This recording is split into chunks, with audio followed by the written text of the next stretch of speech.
Welcome competitors, casuals, and trolls alike. Whether you prefer the casual quick play or go through the long, painful, frustrating, grind up competitive mode, we have all done silly things in Overwatch. Like someone pushing on the point and it somehow moves itself.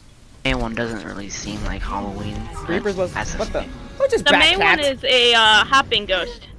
Who just backpacked? Oh, Tiny. and then Nosferatu. Mostly hops around. Reapers is forgot likely Wait, we're supposed to Nosferatu. stop it, right? you forgot about you're supposed to stop it. Was it? And you forgot. It was just pushing by itself. Or just being casual in a competitive game. Miss me? Hey,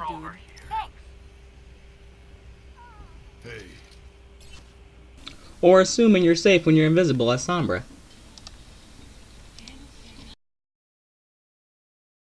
So no matter if you started the game last week or you have been playing since beta, there are 5 mistakes that you're lying if you're saying you haven't done. Number 1, we switched to DPS from take or support in an attempt to try to carry the game. We have all done this and we have all seen this in all modes of the game, including arcade ironically. When your team is constantly losing fights and you switch to DPS thinking there's not enough damage, so you think if the damage is not going to do their job, I might as well do it myself. Because we all have been in games where our support just randomly switched to a damage dealer because they feel like enough damage was being done. So once you do that, part of our healing is gone or part of our front line is gone and it just tilts everyone. Moving on to number 2. Trickling into the objective. Now this is something I know we all do. Where your team just loses a fight, but you're getting back from spawn and you think you can save the point, so you jump in, use your ult, and try to get a huge play, and 9 times out of 10 you get shut down faster than the government. And your hopes and dreams fiddle away just like the dreams of everyone who wants Mercy to get reverted to Mercy 1.0. Why do you ignore us, Blizzard? Number 3. Getting staggered after a team fight. We all have been in a position where you're in a team fight, you use your ult to make a huge play. It could be an EMP, grab, earth shatter, riptire, what have you. And then when you get like 2 or 3 kills, you think you're going to win the fight, and then you turn around and realize you're the only one left and you die.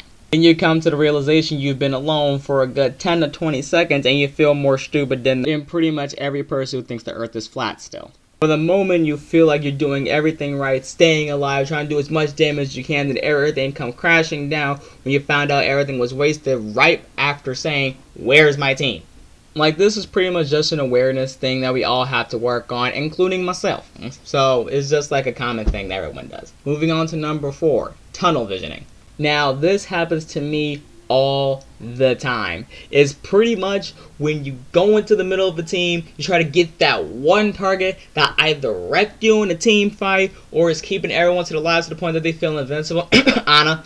And you just want everything in your power to make sure they die to the point that you accidentally just walk past literally everybody. And there is true for almost all heroes. It's true for Mercies, it's true for Lucios. Do not get me started on Widowmakers who actually shoot. It's incredibly frustrating on the other side of it because 1, no one expects Widowmakers to be good, no offense to Widowmaker players.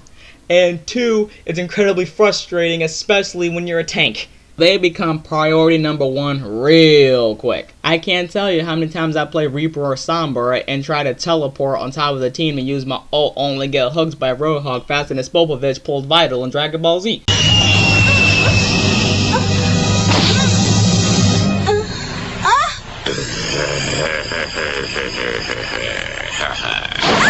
And finally, at number 5, is forgetting to switch voice channels. Now, I know we've all done it at least once or twice. You're having a conversation with your team, at least you think you're having a conversation, and you check your mic to see if it's working, and you be like, okay, my mic's working, alright. Now you're trying to figure out, oh, how come no one's replying to me? How come no one's talking? And then you realize that either your headset's muted or you're in the wrong chat, and then you facepalm knowing you done messed up. Because you realize that that tantrum you were just throwing, partly screaming top of your lungs that no one's listening to you when you make a call, and no one was hearing you the entire time. If you enjoyed the video, don't forget to leave a like button and subscribe to the channel. As that, make sure to share it with your friends. And until your next click, I'm out of here.